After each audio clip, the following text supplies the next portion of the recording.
और अब हम आपको बुद्धिमान बनने का फॉर्मूला बताएंगे। अगर आपको लगता है कि आप पहले से ही काफी बुद्धिमान हैं, तो भी इस फॉर्मूले का इस्तेमाल करके आप और भी ज्यादा बुद्धिमान बन सकते हैं। यह फॉर्मूला एम्स के एक रिसर्च के जरिए सामने आया है और आपको जानकर आश्चर्य होगा कि एम्स की एक डॉक्टर और आईआईटी के एक वैज्ञानिक ने कई वर्षों तक रिसर्च करने के बाद यह निष्कर्ष निकाला है कि हर रोज कुछ समय तक लगातार गायत्री मंत्र पढ़कर बौद्धिक क्षमता का अनंत विस्तार किया जा सकता है, यानी अपने दिमाग की ताकत को बढ़ाया जा सकता है। यह संभव है।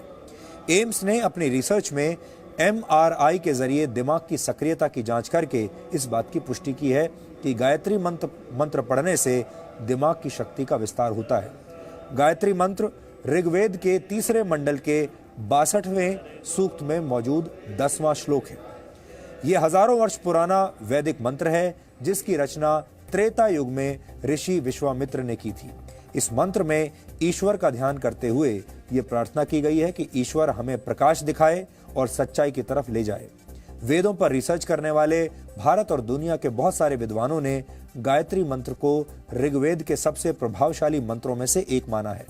हमारे देश में सदियों से लोगों के बीच ये मान्यता है कि विद्यार्थियों को गायत्री मंत्र का पाठ करना चाहिए, क्योंकि इससे दिमाग तेज होता है। गायत्री मंत्र पर एम्स की रिसर्च भी यही पुष्टि कर रही है। एम्स वर्ष 1998 से गायत्री मंत्र पर रिसर्च कर रहा है। सबसे पहले एम्स के डॉक्टर्स ने 25 से 30 वर्ष के पुरुषों पर यह प्रयोग किया था और 9 महीने तक यह रिसर्च की गई और इसके बाद 5 वर्षों तक इसके डेटा का अध्ययन किया गया। इसके तहत दिमाग के आगे के हिस्से में होने वाले बदलावों का अध्ययन किया गया। दिमाग के इस हिस्से को प्रीफ्रंटल कॉर्टेक्स कहा जाता है। इस हिस्से का काम है योजनाएं बनाना, समस्याओं का समाधान करना और जागरूक रहना। इस रिसर्च के लिए लोगों को 2 ग्रुप्स में बांट दिया गया था। पहले ग्रुप ने 3 महीनों तक हर रोज 108 बार गायत्री मंत्र का मन में पाठ किया और दूसरे ग्रुप ने गायत्री मंत्र का पाठ नहीं किया। जो लोग गायत्री मंत्र का पाठ कर रहे थे, उनके शरीर में खुशी के वक्त पैदा होने वाले केमिकल्स तेजी से बढ़ने लगे। इसी तरह का एक केमिकल है गाबा। इस केमिकल के कम होने पर नींद नहीं आती और डिप्रेशन जैसी बीमारियां होती हैं। लेकिन गायत्री मंत्र का पाठ करने से दूसरे ही हफ्ते में शरीर में गाबा केमिकल तेजी से बढ़ने लगा और दिमाग में सक्रियता बढ़ाने वाले केमिकल्स की मात्रा भी पहले के मुकाबले अधिक हो गई।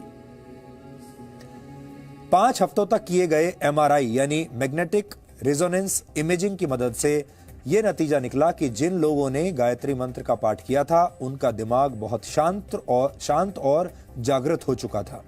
अपने इस शुरुआती रिसर्च में निष्कर्ष निकालते हुए एम्स की तरफ से कहा गया कि गायत्री मंत्र के माध्यम से इंसान की बौद्धिक क्षमता में अनंत विस्तार किया जा सकता है। एम्स का यह शोध अब भी जारी है और इस पर एक विस्तृत रिपोर्ट अंतर्राष्ट्रीय स्तर पर प्रकाशित की जाएगी। इतिहासकारों ने हमेशा आर्यों की नस्ल को बहुत बुद्धिमान माना है, इसलिए इस पर भी रिसर्च होनी चाहिए कि क्या आर्यों ने इस तरह के शक्तिशाली मंत्रों का आविष्कार करके अपनी बौद्धिक क्षमता को बढ़ा लिया था। इस मंत्र का ऋषि विश्वामित्र से क्या रिश्ता है, किस तरह गायत्री मंत्र का हिंदू धर्म की परंपराओं में विशेष स्थान है और एम्स के रिसर्च पर एक्सपर्ट्स के क्या विचार हैं, ये समझने के लिए आज आपको हमारा ये वीडियो विश्लेषण बहुत ध्यान से देखना चाहिए।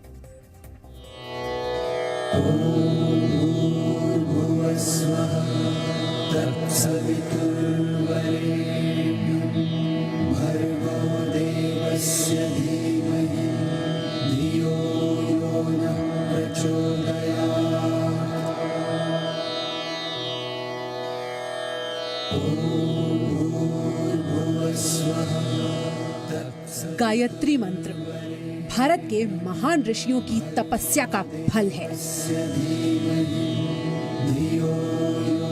हिंदू धर्म में कोई भी पूजा बिना गायत्री मंत्र का पाठ किए संपन्न नहीं होती।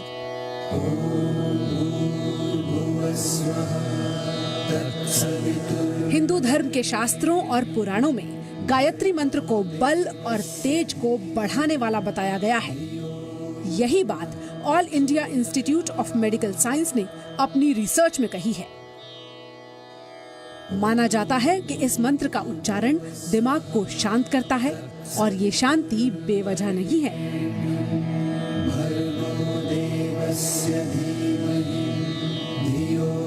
एम्स के साइंटिस्ट्स ने ये साबित किया कि गायत्री मंत्र जादुई दवा की तरह काम करता है।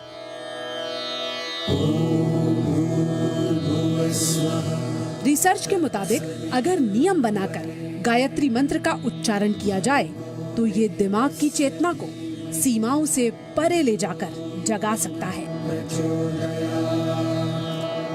अगर मैं कोई भी ऐसा एक्शन करता हूं जिससे मेरे शरीर में सिंपैथेटिक एक्टिविटी कम हो जाए और पैरासिम्पैथेटिक एक्टिविटी बढ़ जाए, यानी कि मेरी दिल की धड़कन कम हो जाए, मेरा रेस्पिरेटरी रेट कम हो जाए, मेरा स्किन रेजिस्टेंस बढ़ जाए, तो मैं हीलिंग मोड में चला जाता हूं।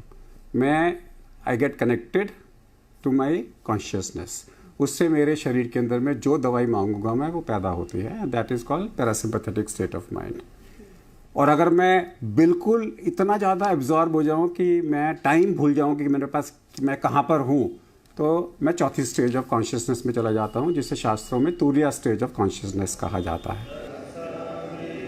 एम्स के साइंटिस्ट और आईआईटी हैदराबाद के प्रोफेसर ने मिलकर 9 महीने के वक्त में इस रिसर्च को तैयार किया था। मंत्रों के द्वारा बौद्धिक क्षमता का विस्तार मनोवैज्ञानिकों के लिए भी अध्ययन का विषय है। तो ब्रेन में एक हिस्सा है फ्रंटल कॉर्टेक्स, इसमें खासतौर से ऑर्बिटोफ्रंटल कॉर्टेक्स, जिसमें कि इसको बोलते हैं एग्जीक्यूटिव ब्रेन। यानी कि मैंने जो प्लान किया, मैंने किसी चीज़ को ऑर्गेनाइज करना है, मैंने क्या फैसले लेने हैं, क्या डिसीजंस लेने हैं, चाहे वो फाइनेंशियल हो, चाहे वो इमोशनल हो, चाहे मेरे कैरियर को लेके हो, वो सब ऑर्बिटोफ्रंटल कॉर्टेक्स डिसाइड करता है। तो अक्सर जब भी हम कोई भी ये लाइफस्टाइल चेंज जो हेल्दी वाली होती हैं, चाहे योगा की हो, मेडिटेशन की हो, चैंटिंग की हो, चाहे वो गायत्री मंत्र हो, बहुत लोगों के लिए अलग तरह के मंत्र होते हैं, सब में एक देखा गया है कि ब्लड सप्लाई कुछ पर्टिकुलर एरियाज में बढ़ती है, जो उस वजह से ब्रेन में पॉजिटिव चेंजेस आते हैं, जिसको बोलते हैं न्यूरोप्लास्टिसिटी। यानी कि जैसे जैसे ब्लड सप्लाई हमारी बढ़ती है, न्यूरॉन्स थोड़े उनमें ग्रोथ फैक्टर्स आते हैं और वो नए नए ब्रांचेस बनाते हैं। करीब 20 वर्षों से एम्स में गायत्री मंत्र पर शोध किया जा रहा है।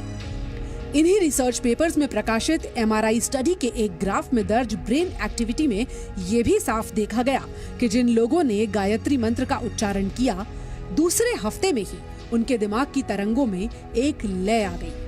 जबकि दूसरा ग्राफ उस ग्रुप का है जिसने गायत्री मंत्र का जाप नहीं किया। उनके दिमाग की तरंगे बिखरी हुई और बेतरतीब नजर आई। मतलब साफ है कि कंट्रोल ग्रुप वाले लोगों के दिमाग में सकारात्मक बदलाव देखे गए।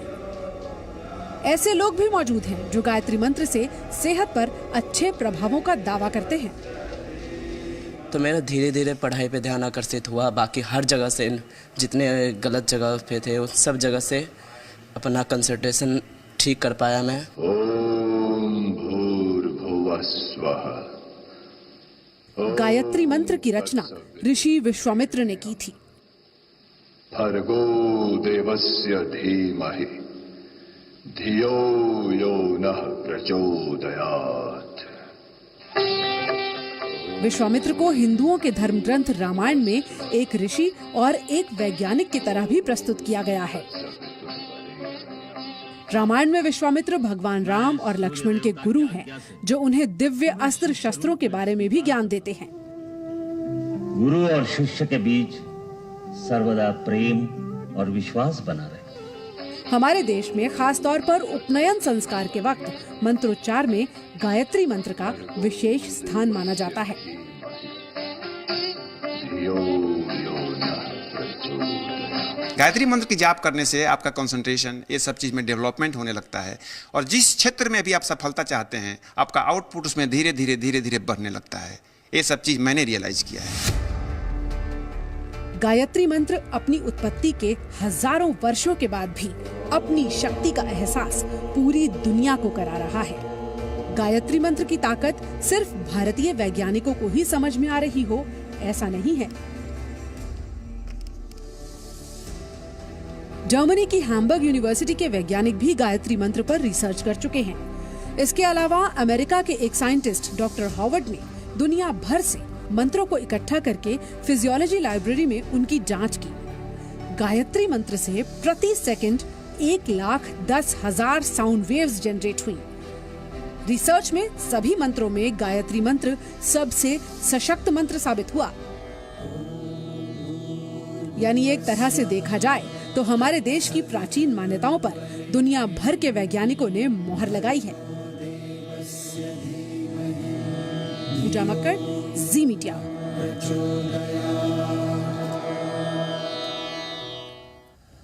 आज का युग कलयुग है। ये सोशल मीडिया और